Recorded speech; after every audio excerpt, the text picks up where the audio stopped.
जम्मू कश्मीर में पहले चरण की वोटिंग जारी है। जम्मू कश्मीर में सुबह 9 बजे तक 11.11% वोटिंग हुई है। 11% से ज्यादा वोटिंग सुबह 9 बजे तक। ये चुनाव आयोग की तरफ से जो आंकड़ा जारी किया गया आपसे बस थोड़ी देर पहले, वो हम आपके सामने रख रहे हैं। सुबह 9 बजे तक अनंतनाग में 10.26% वोटिंग हुई। डोडा में 12.90% वोटिंग हुई है। किश्तवाड़ में सुबह 9 बजे तक देखिए 14.83% मतदान हुआ है। और कुलगाम में वोटिंग परसेंटेज बहुत कम है। क्यों है ये हम जानने की करेंगे कोशिश। 0.77% वोटिंग हुई है कुलगाम में। शोपिया में 11.44% और रामबन में 11.91% वोटिंग हुई है। यानी आप तमाम जगहों से जो अभी वोटिंग परसेंटेज सामने आई है, आप अगर इसका एवरेज निकालेंगे तो 11 से 12% वोटिंग होती हुई नजर आई है। कई जगहों पर 14% से ज्यादा वोटिंग हुई है, जो कि बहुत अच्छे संकेत हैं। जम्मू कश्मीर में पहले चरण के चुनाव से जुड़ी 10 बड़ी बातें अब हम आपको बताने जा रहे हैं। 10 अहम बातें क्या हैं इन चुनावों से जुड़ी, आइए जल्दी से उस पर नजर डाल लेते हैं। तो पहली सबसे बड़ी बात, जाहिर है आप सब ये जानते हैं कि आर्टिकल 370 हटाए जाने के बाद यह पहला विधानसभा चुनाव हो रहा है। 10 साल बाद विधानसभा चुनाव हो रहे हैं जम्मू कश्मीर में, इसलिए भी इन चुनावों की अहमियत बहुत ज्यादा है, बहुत अहम है। 7 जिलों की 24 सीटों पर आज वोटिंग हो रही है। जम्मू के 3, कश्मीर के 4 जिलों में मतदान हो रहा है। जम्मू की 8 और कश्मीर की 16 सीटों पर वोटिंग हो रही है, यानी कुल 24 सीटों पर आज मतदान हो रहा है। अनंतनाग में सबसे ज्यादा 7 सीटों पर मतदान हो रहा है। वहीं कश्मीर के आतंक प्रभावित 4 जिलों में कुल 4 जिले ऐसे हैं जो आतंक से प्रभावित रहे और वहां पर भी वोटिंग चल रही है। टोटल 219 उम्मीदवारों की किस्मत दांव पर है। 23 लाख से ज्यादा वोटर अपने मताधिकार का आज इस्तेमाल करेंगे। 4 सीटों पर कांग्रेस एनसी के बीच फ्रेंडली फाइट भी सामने आई है, यानी कांग्रेस और एनसी के जो बीच जो फाइट है वो फ्रेंडली मानी जा रही है। हमारे साथ तमाम खास मेहमान इस वक्त जुड़ रहे हैं और हमारे तमाम सहयोगी जम्मू और कश्मीर घाटी से इस वक्त हमारे साथ मौजूद हैं। आइए सीधे आपको उनके पास लिए चलते हैं। अंकित भट्ट रामबन से हमारे साथ लाइव हैं। इरफान कुरैशी अनंतनाग से हमारे साथ जुड़ चुके हैं। महराज अहमद पुलवामा से हमारे साथ लाइव हैं। विपिन चौबे बारामूला से थोड़ी देर में हमारे साथ लाइव कनेक्ट होंगे। लेकिन सबसे पहले मैं, आप देखिए स्क्रीन पर आपको शंभुनाथ शुक्ला जी भी नजर आ रहे हैं, वरिष्ठ पत्रकार, वो भी हमारे साथ मौजूद हैं। उनसे भी हम करेंगे बातचीत और हमारे तमाम सहयोगी हमारे साथ बने हुए हैं। और रोहित चौधरी नेता है नेशनल कॉन्फ्रेंस के, वो भी हमारे साथ जुड़ चुके हैं। शाजिया इल्मी प्रवक्ता भारतीय जनता पार्टी की हमारे साथ इस वक्त मौजूद हैं। थोड़ी देर में अवधेश कुमार साहब भी आपको स्क्रीन पर नजर आएंगे, स्टूडियो में आ चुके हैं। अवधेश कुमार वरिष्ठ पत्रकार, इन सब से हम बात करेंगे। लेकिन सबसे पहले मैं आपको लिए चलूंगा अंकित के पास, हमारे सहयोगी जो कि जम्मू की अलग अलग सीटों का हाल हमें बयां कर रहे हैं। रामबन से इस वक्त हमारे साथ मौजूद हैं। अंकित, वोटिंग परसेंटेज जो अभी तक निकलकर सामने आया है वो 11% से ज्यादा है। अगर हम एवरेज देखें तो लोगों का रुझान, क्योंकि आर्टिकल 370 हटने के बाद यह पहला मौका है जब जम्मू कश्मीर की आवाम वोट कर रही है, क्या इस वक्त आपको लोगों के अंदर जोश उत्साह नजर आ रहा है वोटिंग को लेकर, चुनावों को लेकर? बिल्कुल जज्बा और जुनून और ख़ास तौर पे एक्साइटमेंट ख़ास तौर पे देखने को मिल रही है। तस्वीरें देखिए, महिलाएं किस तरीके से यहाँ पर लंबी लंबी कतारों में हैं और अपने वोटिंग कास्ट करने के लिए यहाँ पर वेट कर रही है। ये दिखाता है कि किस तरीके से जम्मू कश्मीर में 10 साल के बाद जो चुनाव हो रहे हैं उसको लेकर जम्मू कश्मीर के लोग किस तरीके से एक्साइटेड है। कुछ महिलाएँ हमारे साथ मौजूद है। फर्स्ट टाइम वोटर हैं आप? हाँ जी। ये बताइए, क्योंकि आज आप वोट डालेंगे, फर्स्ट टाइम वोटर है, क्या कुछ मुद्दे हैं जिनको लेकर वोट डालने वाले हैं? सर मैं इस चीज़ लेके डालने वाली हूँ कि आजकल के जो यूथ हैं उनके लिए डालने लगी हूँ और यही कि जो वुमेंस के लिए होते हैं, वुमेंस एम्पायर के लिए, उस चीज़ के लिए डाल रही हूँ। तो ये देखिए यहाँ पे फर्स्ट टाइम वोटर भी पहुँच रहे हैं। क्या नाम है आपका? कन्नगी शर्मा। क्योंकि आप युवा है, युवाओं के लिए क्या मुद्दा है इन चुनावों में? हम अपनी जो सोसाइटी है उसकी विकास के लिए वोट डालना चाहेंगे और हमारी जो यहाँ पे स्टूडेंट्स के लिए स्पेशली जो स्टडीज़ के रिलेटेड इश्यूज़ हैं उसको लेके वोट डालेंगे। मैम, क्या मुद्दा है आप लोगों के लिए चुनाव में? सर देखिए, मुद्दे कोई क्या होते हैं, यही बिजली पानी सब कुछ होना चाहिए, अवेलेबिलिटी स्कूल की होनी चाहिए, हॉस्पिटल होने चाहिए। जो जनता कहेगी उनकी जो प्रॉब्लम है उनको सोल्यूशन निकालेंगे। मैं कैंडिडेट जो सूर्य सिंह परियार है। हाँ, मैम, आपके लिए क्या मुद्दा है इन चुनाव में? आप क्या कहेंगे, क्या मुद्दा आपके लिए इन चुनाव में? मैं तो बस वोट कास्ट करने आई हूँ, बस नथिंग एल्स। तो ये देखिए, ये बता डॉक्टर नहीं है, पानी नहीं है, हमें रोड नहीं है, अस्पतालों में आते हैं तो डॉक्टर अच्छे नहीं हैं। विकास के लिए वोट डालेंगे आज। हाँ। तो ये देखिए, बता रहे हैं समीर की विकास के लिए वोट डालेंगे। सबसे खास बात, जितने भी लोगों से चाहे वो डेवलपमेंट लोगों की नजर में अहम मुद्दा नजर आ रहा है जम्मू के अंदर। जल्दी से आपको कश्मीर घाटी भी लिए चलते हैं। विपिन चौबे बारामूला से इस वक्त हमारे साथ लाइव मौजूद हैं। विपिन, ये बहुत बड़ा मौका है कश्मीर घाटी के उन तमाम लोगों के लिए जो अरसे से चुनावों का इंतजार कर रहे थे। अपने वोटिंग राइट का वो इस्तेमाल कब करेंगे, इसका इंतजार कर रहे थे। बारामूला से क्या तस्वीरें आप हम तक पहुंचाना चाहेंगे, क्या बताना चाहेंगे? देखिए समीर, ये बहुत बड़ा सत्य है कि लोग बहुत बेसब्री के साथ इस विधानसभा चुनाव का इंतजार कर रहे थे और 10 साल बाद ये मौका आया है। और इन 10 सालों में एक नई पौध कश्मीर में तैयार हो गई है युवाओं की, जो इंतजार कर रहा था कि हमें अपने वोटिंग राइट का इस्तेमाल करने को कब मिलेगा। अब जब वो अपने वोटिंग राइट का इस्तेमाल करने के लिए बिल्कुल तैयार है, कश्मीर बिल्कुल तैयार है और आज सुबह से वोटिंग हो रही है, तो जो परसेप्शन है कश्मीर में वो ये है कि इन 10 सालों में बहुत कुछ बदल गया है। एक नया कश्मीर बन गया है, इससे कोई इनकार नहीं कर सकता। आप खुलेआम घूम सकते हैं, कहीं आ सकते हैं, जा सकते हैं, रिपोर्टिंग कर सकते हैं, कैंपेन कर सकते हैं और इसके अलावा नेशनल स्कीम्स यहां पर घर घर तक पहुंची हैं, इस बात से इनकार नहीं कर सकते हैं। बदलाव बहुत हुआ है कश्मीर में, इसमें कोई शक नहीं है। पत्थरबाजी खत्म हो गई है बिल्कुल, टेररिज्म लगभग 90% खत्म हो गया है और इन्फिल्ट्रेशन को रोकने की कोशिश की जा रही है और लगातार सुरक्षा बल जो एजेंसियां हैं वो उनको न्यूट्रलाइज करने की कोशिश कर रही है। लेकिन परेशानी आज भी क्या है, परेशानी सबसे बड़ी कश्मीर में क्या है, जो इस विधानसभा चुनाव में सबसे बड़ा मुद्दा है और जो भी पॉलिटिकल पार्टी वोट मांगने आती है उससे लोग यही सवाल करते हैं। बेरोजगारी, महंगाई और नशा, ये 3 मेन फैक्टर है जो कश्मीर के फिजाओं में घूम रहा है और हर पॉलिटिकल पार्टी से यह पूछा जाता है कि इसका जवाब क्या है। तो अब मिला जुला कर जो पूरा चुनाव है उत्साह से भरा हुआ है और इन्हीं तीनों चीजों पर चुनाव हो रहा है। डेवलपमेंट बहुत हुआ है, लोग इस बात को मानते हैं, खुलेआम स्वीकार कर रहे हैं कि बदलाव हुआ है, नेशनल स्कीम्स आई हैं, हमारी जिंदगी बदल रही हैं। लेकिन इन 3 चीजों पर अब कश्मीर में फोकस करना होगा और उसी पार्टी को हम वोट देंगे जो इन तीनों चीजों पर हमें वादा करेगी। बिल्कुल विपिन, बने रहे आप हमारे साथ। जल्दी से पुलवामा अपने दर्शकों को लिए चलते हैं। जैसा कि हमने आपको बताया था कि TV9 भारतवर्ष की टीम कश्मीर घाटी और जम्मू में तमाम पोलिंग सेंटर्स पर मौजूद है। महराज अहमद हमारे सहयोगी इस वक्त पुलवामा से हमारे साथ मौजूद हैं। पुलवामा में वोटिंग परसेंटेज अब तक कैसा रहा है महराज, जरा बताइए, वहां पर वोटर्स का उत्साह, जोश कैसा दिख रहा है? बिल्कुल, बता दें समीर, हम अभी पुलवामा के राजपुरा कॉन्स्टिट्यूंसी में है और ये मुरन गांव है। बता दें आपको कि ये हालांकि पुलवामा का एक पिछड़ा हुआ गांव है और यहाँ पे भी जो है सुबह से ही जो है वोटिंग लगातार चल रही है। और विशेषकर अगर हम कहें यहाँ पे इससे पहले जो है बहिष्कार देखा जाता था, लेकिन इस बार जो है 10 सालों के बाद वोट पड़ रहे हैं और निसंदेह क्या बात, हालांकि वोटिंग परसेंटेज कम है कुल मिलाकर अगर हम देखें, लेकिन उसके पीछे कोई और कारण भी है। जैसे अभी क्योंकि फसल काटने का जो है सीज़न चल रहा है तो लोग जो है कुछ अब यहाँ पे जो है लाइन देखते ही जो है कोशिश कर रहे हैं कि उस यहाँ पे लाइन वेटिंग का समय जो है वो किसी काम में बिता दें और जल्द जब वो पहुँचे तो यहाँ पे उनको जल्द से जल्द अपनी बारी का जो है मौका मिले और वो अपना वोट कास्ट कर सके। कुल मिलाकर कह सकते हैं कि लोगों में उत्साह है। हर एक कुछ लोगों से बात हो सकती है क्या, सरकार वोटर्स के जहन में आज क्या चल रहा है? मुझे लगता है पूरे देश के लोग इसे सुनना चाहते हैं, देखना चाहते हैं। शाजिया भी बहुत ध्यान से सुन रही है, हमारे साथ मौजूद हैं। बात हो सकती है क्या वोटर से अभी फिलहाल?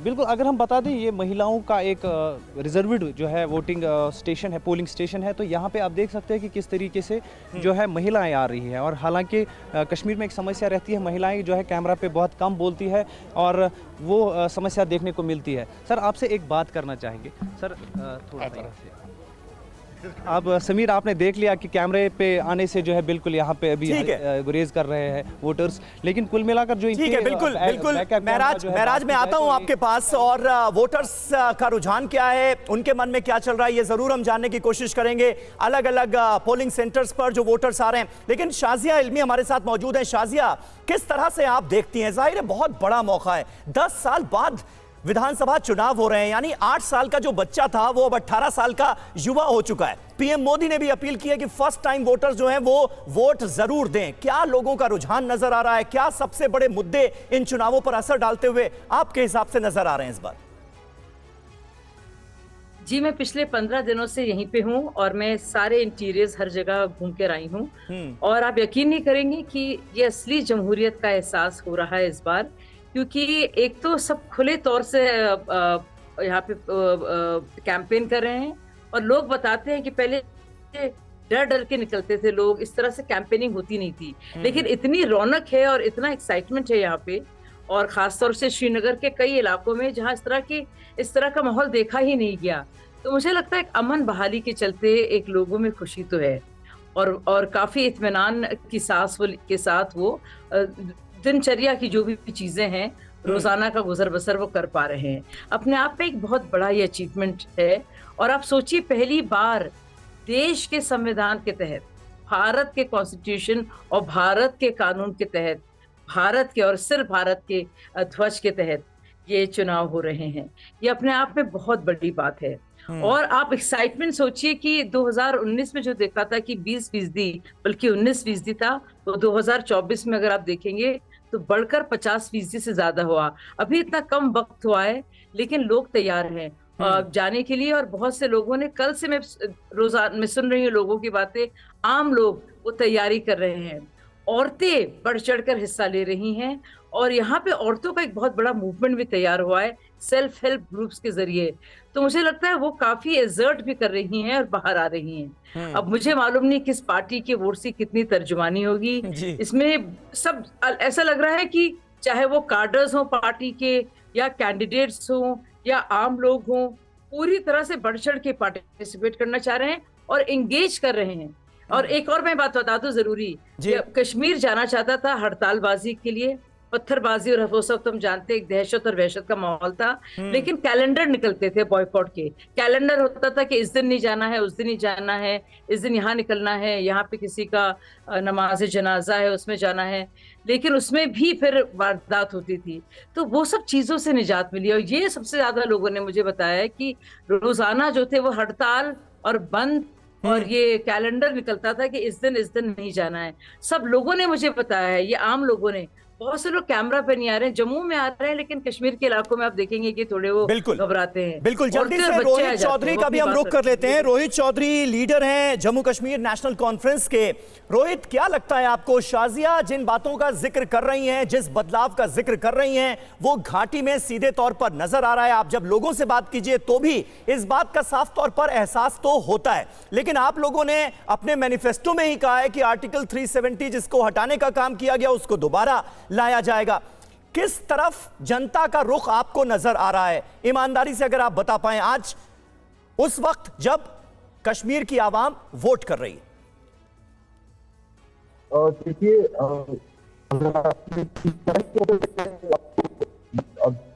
Good morning. हमारे लिए बहुत बड़ा तकरीब आज जो है जम्मू कश्मीर में चुनाव हो रहा है। नेशनल कॉन्फ्रेंस जो है लंबे समय से बात करती रही है कि जम्मू कश्मीर में चुनाव होना चाहिए, वोट देने का आपको हो रहा है तो पार्टी रोहित जी, आपकी आवाज ठीक से हम तक नहीं पहुंच पा रही है, ऑडियो में बड़ा डिस्टरबेंस है। अवधेश जी, किस तरह से आप देखते हैं इन चुनावों को? जाहिर है बहुत खास चुनाव हैं, 10 साल के लंबे इंतजार के बाद विधानसभा चुनाव के लिए वोटिंग हो रही है। आर्टिकल 370 हटाए जाने के बाद जम्मू कश्मीर की आवाम को पहली बार वोट करने का मौका मिला है। कैसे आप देखते हैं और क्या होता आपको नजर आ रहा है इस बार के चुनावों में? देखिए, ये जम्मू कश्मीर के इतिहास का शायद 1987 के बाद पहला चुनाव है जो एक सामान्य वातावरण में हो रहा है। कहीं भी बहिष्कार की घोषणा नहीं है। नहीं तो एक समय ऐसा होता था कि चुनाव लड़ना भी जीने मरने का प्रश्न होता था और चुनाव न लड़ना भी, हम लड़ें कि न लड़ें। और बहिष्कार के कारण नेशनल पार्टीज के उम्मीदवार भी अपने घरों में बैठे रहते थे। पर चुनाव लड़ने का मतलब जिहादी आतंकवादियों को चुनौती देना होता था। उन्होंने, जगमोहन जी ने अपने फ्रोजन ट्रायंगल में लिखा है कि वो एक बूथ पर लिख दिया कि अगर जान प्यारी है तो आके मतदान करो, और लोग वहाँ से कोई आदमी निकलने के लिए तैयार नहीं हुआ। तो इस बार राष्ट्रवाद अलगाववाद में लड़ाई होती थी कि भाई कौन जीतेगा, पाकिस्तान समर्थक या भारत समर्थक, भारत विरोधी आगे रहेंगे।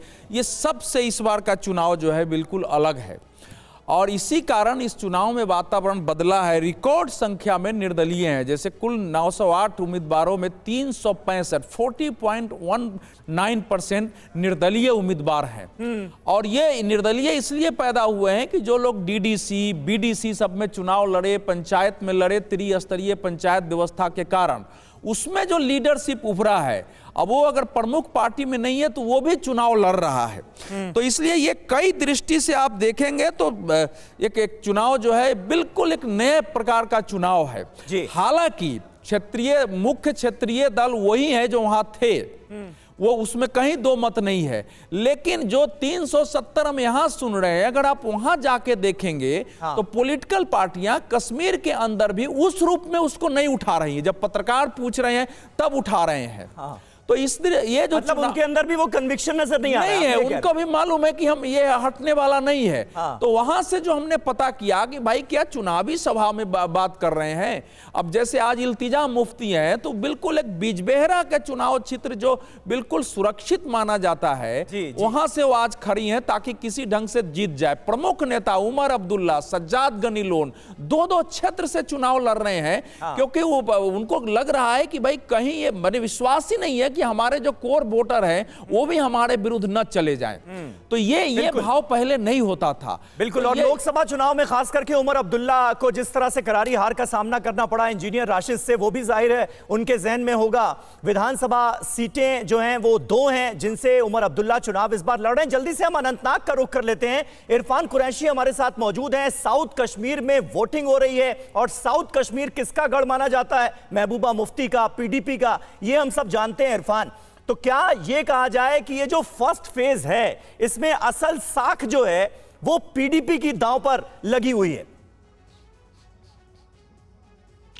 देखिए बिल्कुल समीर, आपने बहुत महत्वपूर्ण बात कही कि जो साउथ कश्मीर है वो पीडीपी का गढ़ है, लेकिन साथ ही मैं बता दूं जमात का भी गढ़ है, और इस बार पहली बार जमात मैदान में है। वहीं इस बात से भी आप अंदाज़ा लगाइए, जो हमारे पैनलिस्ट अभी कुछ देर पहले जिक्र कर रहे थे, महबूबा मुफ्ती की बेटी इल्तिजा मुफ्ती इसी कॉन्स्टिट्यूंसी से लड़ रही हैं। उसी पोलिंग बूथ पर मैं खड़ा हूं जहां वो कुछ देर बाद अपना मतदान करेंगी।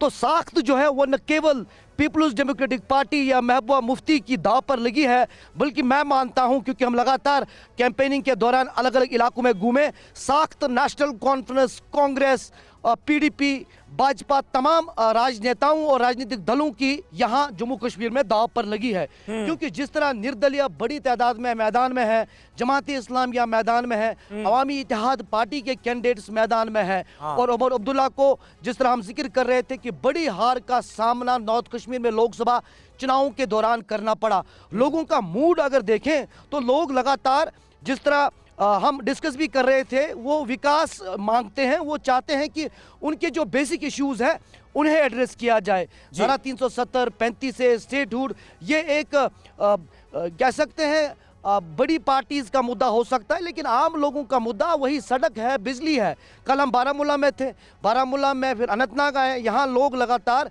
जो छोटे छोटे मामले लोगों के होते हैं, सड़क, पानी, बिजली, स्कूल, इन चीज़ों से जूझ रहे हैं, क्योंकि दूर दराज के इलाके हैं। हालांकि इस बात से कोई दोहराया नहीं है कि लेफ्टिनेंट गवर्नर मनोज सिन्हा के कार्यकाल में लगातार विकास के बड़े काम किए गए, काफ़ी बड़े ऐसे प्रोजेक्ट कश्मीर घाटी में देखने को मिले जो कि वर्षों से नहीं देखने को मिले, ना ही मुकम्मल हो पा रहे थे।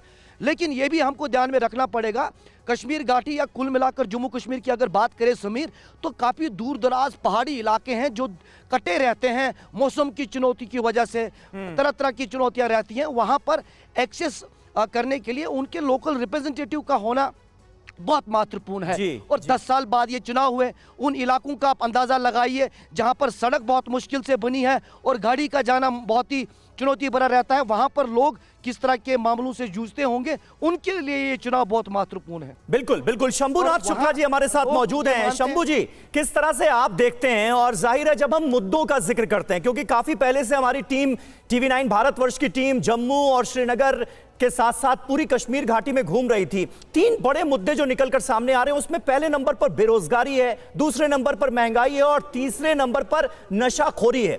ये 3 मुद्दे जितनी भी पार्टियां आज चुनावों में आपको नजर आ रही हैं, आपको लगता है कि उनको एड्रेस किया गया है और इन चुनावों के बाद जिसकी भी सरकार बनेगी उसका मेन फोकस इस पर रहेगा?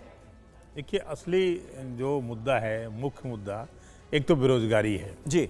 बेरोजगारी कश्मीर में भी बहुत ज़्यादा है, लेकिन इसके विपरीत ये भी देखना चाहिए कि बेरोजगारी लगभग पूरे देश में है। हाँ। कोई प्रदेश ऐसा नहीं है जो बेरोजगारी से छूता हो। उस तुलना में कश्मीर में थोड़ी सी बाकी प्रदेशों की तुलना में संपन्नता भी है। संपन्नता इसलिए है कि वहाँ एक तो शिक्षा का स्तर बहुत अच्छा है, लोग बाहर जाके पढ़ते हैं और वहाँ भी पढ़ते हैं। शिक्षा लगभग कश्मीर में जो बगैर शिक्षित लोग कम मिलेंगे, महिलाएं भी वहाँ पढ़ती हैं, ऐसा नहीं है कि लड़कियां ना पढ़ रही हों। तो बेरोजगारी, अब जो लोग पढ़ के आते हैं उनको नौकरी भी चाहिए, नौकरी नहीं है वहाँ पे, असली चीज़ तो ये है जी। अब बाकी जो आपने मुद्दे बताए, विकास है और दूसरे 2-3 मुद्दे और भी हैं जिन पर फोकस शायद उस तरह पार्टियां नहीं कर पा रही हैं। लेकिन यहाँ देखना चाहिए कि ये 2014 और 2024 में जो विधानसभा चुनाव हो रहे हैं उनमें एक बुनियादी फ़र्क ये भी है कि जैसे 370 हट गई है जी, सुरक्षित हो गया है कश्मीर। अब जाना, लोगों को पहले असुरक्षा का जो बोध होता था वो अब नहीं होगा। तो ये बहुत सारी चीज़ों का अंतर भी आया है। लेकिन इस बार बहुकोणीय मुकाबला है, अकेले ऐसा नहीं है कि सिर्फ आमने सामने 2 ही पार्टियां हो। PDP भी है, इंडिपेंडेंट कैंडिडेट बहुत ज़्यादा हैं, इसके अलावा BJP है और कांग्रेस है, NC है। कई जगह NC कांग्रेस से गठबंधन है, कई जगह नहीं भी है। पिछले अगर हम चुनाव से देखें तो पिछली बार इन सीटों में से जिन 24 सीटों पर चुनाव हुआ था PDP नंबर 1 पे थी, जबकि वहाँ पे सिर्फ नेशनल कॉन्फ्रेंस को 1 ही सीट मिली थी। और ये वो इलाके चुनाव हो रहा है वो ज़्यादा कहना चाहिए कभी आतंकवाद से ग्रस्त रहते थे। सही बात। बहुत, जैसे शोपियां है, जैसे पुलवामा है, अनंतनाग है, अब वहाँ सुरक्षा है, लोग वोट देने आ रहे हैं। सुबह तक अभी जो बताया गया है कि वोटिंग परसेंटेज बहुत ज़्यादा है, मतलब अभी जो लोकसभा चुनावों से उनसे तुलना करिए तो बहुत ज़्यादा है। इस बार जो एक फ़र्क और भी आ रहा है कि अगर 2024 को जो अभी लोकसभा चुनाव हुए हैं उसमें इन सीटों में से, इन 24 सीटों पे जो बढ़त पाई है वो नेशनल कॉन्फ्रेंस के सबसे ज़्यादा रही। उसको 11 सीटों पर, विधानसभा सीटों पर बढ़त थी, जबकि यही इस बार PDP पे कम थी। BJP और कांग्रेस लगभग बराबर पे थी, कोई 4 पे है तो कोई 3 पे, इस तरह से। अब इंडिपेंडेंट क्या खेल करते हैं, किसका भविष्य में कैसा समझौता हो जाएगा, बहुत कुछ इसमें डिपेंड करेगा। पिछली बार PDP। ठीक बात है शंभू जी। और हमारे साथ शाजिया इल्मी भी मौजूद हैं, लेकिन मैं रोहित चौधरी के पास जाना चाहूंगा। रोहित चौधरी से हमारा संपर्क लग रहा है फिर टूट गया है, उनका ऑडियो जो है वो दुरुस्त नहीं हो पा रहा है। शाजिया इल्मी, किस तरह से आप देखेंगी? और जाहिर है अनंतनाग की तस्वीरें अभी हमारे संवाददाता इरफान कुरैशी ने दिखाई, और अनंतनाग से जो इल्तिजा मुफ्ती हैं, महबूबा मुफ्ती की बेटी, वो चुनाव भी लड़ रही हैं। और ख़ास बात यह है कि कुल 9 महिलाएं चुनावी मैदान में उतारी गई हैं PDP की तरफ से। तो एक जम्मू कश्मीर की जो फिजा बदल रही है उसका एक एग्जाम्पल ये भी है क्या? और दूसरा सवाल मेरा इस बात को लेकर होगा कि इंजीनियर राशिद की मौजूदगी, जमाते इस्लामी की मौजूदगी, कहा यह जा रहा है कि जो कट्टरपंथी वोट हैं उनको बांटने की जो कोशिशें हैं वो रंग लाती हुई नजर आ रही हैं। क्या आप इससे इत्तेफाक रखती हैं? नहीं समीर, मैं इससे बिल्कुल इत्तेफाक नहीं रखती, क्योंकि आप इंजीनियर रशीद की अगर बातें सुने तो वो बताएंगे और वो ये भी कहेंगे कि उनका बाहर आना और उससे पहले उनका जीतना और जेल से रहकर उनका जीतना, ये मोदी जी की बड़ी हार है। तो उनका जो जहर जो उगलते हैं वो सिर्फ भाजपा के खिलाफ उगलते हैं। एक तो ये बात। दूसरी बात, आप अब उमर अब्दुल्ला की हालत देखिए, आप जरा सा भी कॉन्फिडेंस नहीं रहा है, और जिस तरह से उनको शिकस्त मिली है कि वो 2-2 जगह से लड़ रहे हैं, ये वही उमर अब्दुल्ला हैं जिन्होंने बाकायदा कहा था कि जब तक स्टेटहुड नहीं होगा मैं लड़ूंगा नहीं। और कई कई जगह जाकर, बल्कि एक तस्वीर सबके सामने आई है कि वो अपनी टोपी तक उतार रहे हैं और कह रहे हैं कि मेरी इज्जत की फिक्र करो। तो ये हाल हो गया है। खुद महबूबा आपा नहीं लड़ रही हैं, उनकी बेटी लड़ रही हैं। और पर आप लोगों से अगर बात करें तो इन पार्टियों से वो काफी खफा भी हैं और एक उदासीनता भी है, इंडिफरेंस है, और उनको लगता है कुछ हुआ नहीं है, तो एक नाराजगी है। मैं ये नहीं कह रही हूँ कि उसका सारा फायदा बीजेपी को मिल रहा है जी। लेकिन मैं ये जरूर कहूंगी कि उन पार्टियों को लेकर बहुत ज्यादा कोई भी एक्साइटमेंट नहीं है, और जो डरे हुए सहमे हुए लोग रहते थे वो शाजिया जी, ये बात इसलिए कही जा रही है ना कि भाई अगर कट्टरपंथी वोटों का बंटवारा होगा तो इसका फायदा भारतीय जनता पार्टी को होगा। अब आप देखिए नेशनल कॉन्फ्रेंस हो या पीडीपी, वो कह रहे हैं इंजीनियर राशिद को देखिए बाहरी इसलिए निकाला गया है कि वो बीजेपी को फायदा पहुंचा सकें। इस तरह की बातें लगातार कही जा रही। उमर अब्दुल्ला क्या कह रहे हैं, जल्दी से सुन लेते हैं। इतना अच्छा है, जमहूरियत के लिए अच्छा है, नेशनल कॉन्फ्रेंस के लिए अच्छा है। फिलहाल जो मैंने अपने साथियों से मौके पे बात की, भारी तादाद में नेशनल कॉन्फ्रेंस को वोट पड़ रहे हैं हर इलाके से, और हम कामयाबी की उम्मीद लगाए बैठे हैं। हमने देखा कि बुजुर्ग बूढ़े छोटे सब निकल रहे हैं सर। नहीं, अच्छी बात है। अब 10 साल से हम इस दिन का इंतज़ार करते आए। हमें तो समझ में नहीं आता कि 18 के बाद हमें इतनी देर जमहूरियत से अलग क्यों रखा गया, हमारा हक हमसे छीना क्यों गया। मुद्दे इस इलेक्शन में बहुत हैं। हमने कोशिश की कि मुद्दों के हवाले से हम लोगों से बात करें और उन्हें बताएं कि अगर 5 साल के लिए उन्होंने हमें अपनी कीमती वोटों से नवाजा तो हम उनके लिए क्या करेंगे। और अब 8 अक्टूबर तक इंतज़ार करेंगे, लेकिन अभी तक जो रिपोर्टें आ रही हैं अच्छी आ रही हैं। सर, जो अभी नहीं निकले उनके लिए मैसेज कि निकलें, बाहर आएँ, अपने वोट का इस्तेमाल करें, अपने उम्मीदवार को चुनें और सोच समझ के अपने वोट का इस्तेमाल करें। आज तो कम से कम चलो शुक्र है, एक इंटरव्यू के हवाले से इंजीनियर रशीद साहब ने अपने ऊपर पर्दा हटा दिया है। उसने खुद कहा है कि उसके दरवाजे किसी के लिए भी खुले हैं। मतलब ये कि कल को अगर ज़रूरत पड़ेगी तो वो बीजेपी की मदद करेगा। इंजीनियर रशीद साहब अब जमात के साथ इलेक्शन मिल के लड़ रहे हैं, तो जाहिर सी बात है अगर इंजीनियर रशीद साहब के दरवाजे बीजेपी के लिए खुले हैं तो जमात के भी दरवाजे बीजेपी के लिए खुले हैं। ये अपने आप में एक चिंता है और लोगों को इस पे सोच के अपना वोट इस्तेमाल करना चाहिए। देखिए उमर अब्दुल्ला क्या कह रहे हैं ये आपने सुना, और शाजिया मैं आपसे इसी सवाल का जवाब भी लेना चाह रहा था। उमर अब्दुल्ला कह रहे हैं कि बीजेपी के दरवाजे तो इंजीनियर राशिद के लिए खुले हैं। वही बात बार बार दोहराई जा रही है नेशनल कॉन्फ्रेंस की तरफ से। जवाब आपका। अच्छा, आप देखिए, दो तीन बातों का मैं जवाब देना चाहूंगी जल्दी से जी। जब कोर्ट इंटरिम बेल देता है और ये बाहर आते हैं तो क्या कहा जाता है कि बीजेपी करा रही है। जब यहाँ पे इलेक्शंस हो रहे हैं तब क्या कहा जाता है, तो ये तो कोर्ट मैंडेटेड है, तो कोर्ट को कभी शुक्रिया कह दो, कभी भाजपा पर डाल दो और कह दो कोर्ट्स बीजेपी के तहत काम कर रहे हैं। ये खुद देखिए इनकी बात। दूसरी बात ये कह रहे हैं कि जमात और इंजीनियर रशीद मिलकर लड़ रहे हैं चुनाव। अब आप बताइए, जमात पर प्रतिबंध हटाने की मांग तो पीडीपी और एनसी करता रहा है, हमने तो बैन हटाया नहीं इनके ऊपर। ये तो रजिस्टर्ड तौर पर भी नहीं लड़ रहे हैं, तो इंडिपेंडेंट लड़ रहे हैं। तो आप बताइए, एक तरफ नहीं तो इन संभावनाओं से आप इनकार करती है ना शाजिया जी कि मान लीजिए चुनाव बाद ऐसी नौबत आई कि बीजेपी को सरकार बनाने के लिए इंजीनियर राशिद का साथ लेना पड़ा, तो नहीं लेंगे आप?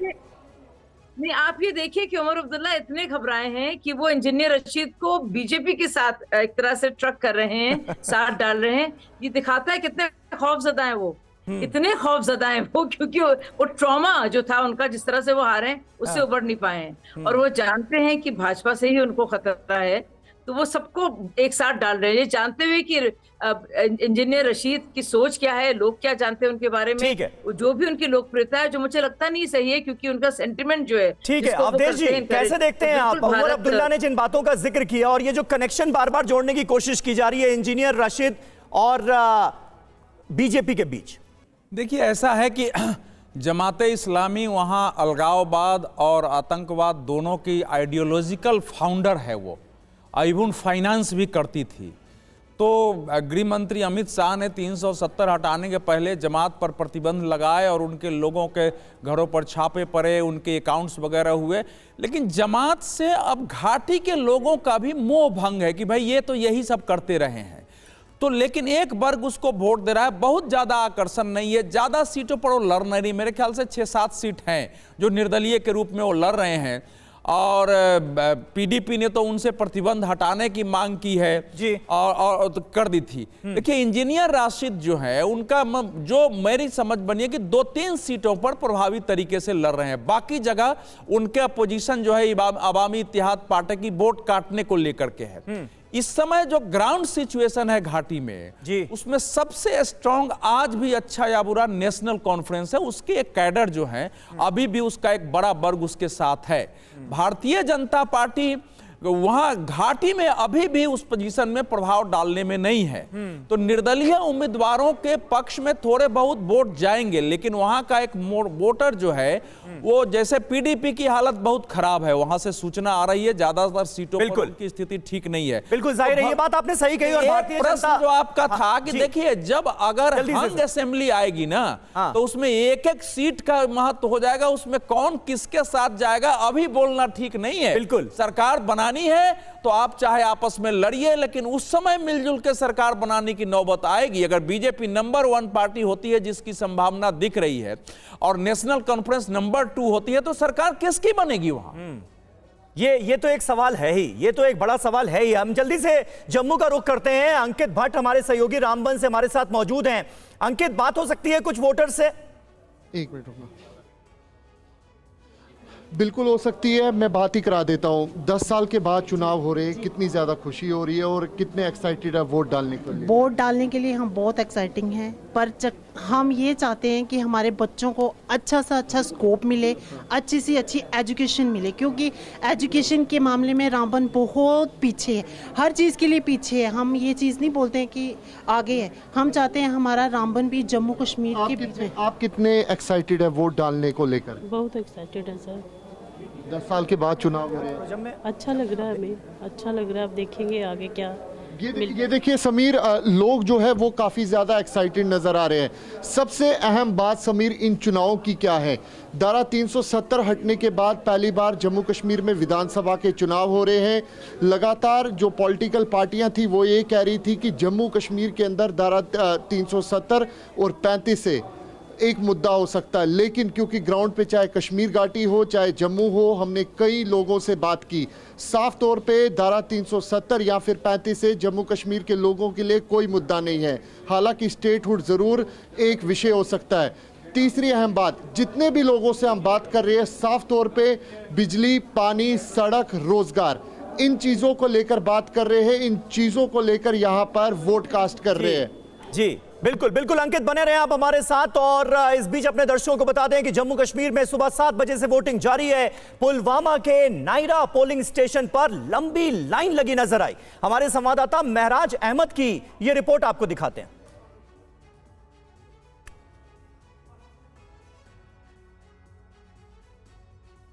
कि 10 साल के अंतराल के बाद जोश भी है और ज़रूरत भी थी इस चुनाव की, तो लोगों से जानना चाहेंगे कि वो कैसा महसूस कर रहे हैं और कितना उत्साह है।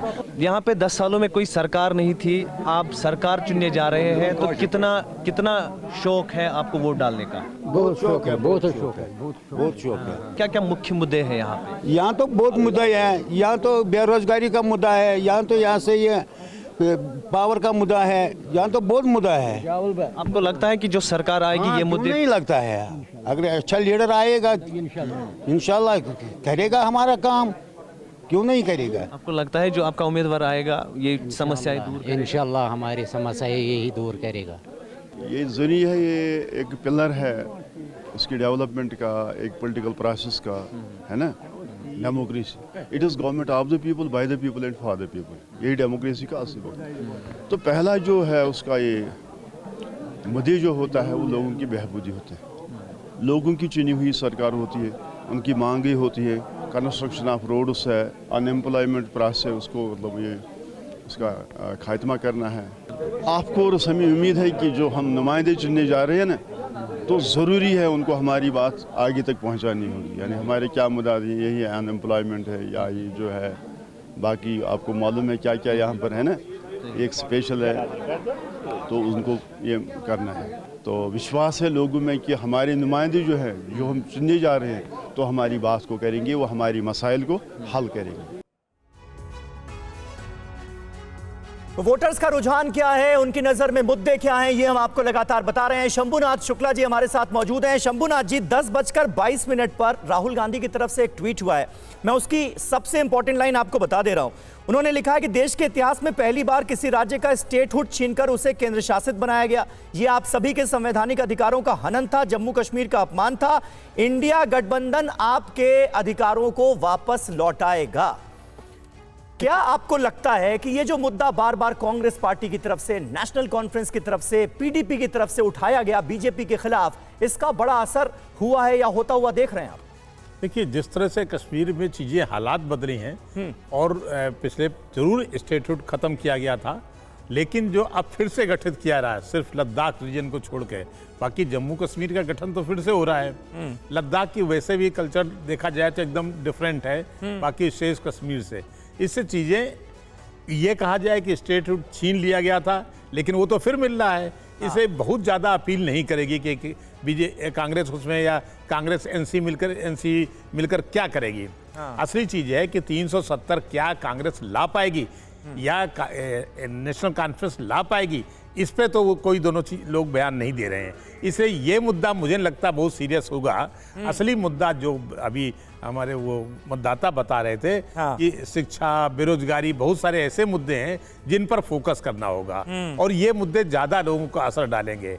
वैसे अब जो कश्मीर नया बन रहा है उसमें बहुत चीज़ें पहले से बदली हैं, बदली, विकास भी अब पहले से बेहतर हुआ है। सबसे बड़ी बात है कि वहाँ के लोगों को भी सुरक्षा का बोध हो रहा है कि हम असुरक्षित नहीं हैं। कहीं भी आना जाना हो, रात बिरात, इवन जिस लाल चौक पे लोग जाते नहीं थे, अब पर्यटक भी बड़े मजे से, लाल चौक क्या, वो श्रीनगर के अंदर गलियों में चले जाते हैं, उसके आगे भी देखिए। सही बात है, पूरी फिजा ही बदली हुई नजर आ रही है सर। ये तो इस बात का साफ एहसास हो रहा है। और हमारी टीम जब जम्मू कश्मीर में चुनाव को कवर करने के लिए कश्मीर घाटी के अलग अलग इलाकों में पहुंच रही, तो भी इस बात का एहसास हो रहा है। इससे कैसे इनकार किया जा सकता है। लेकिन राहुल गांधी कह रहे हैं कि इस अन्याय काल से हम आपको बाहर लाएंगे, इसलिए आप इंडिया को वोट दें। इस अपील का कितना असर होगा ये देखने वाली बात होगी।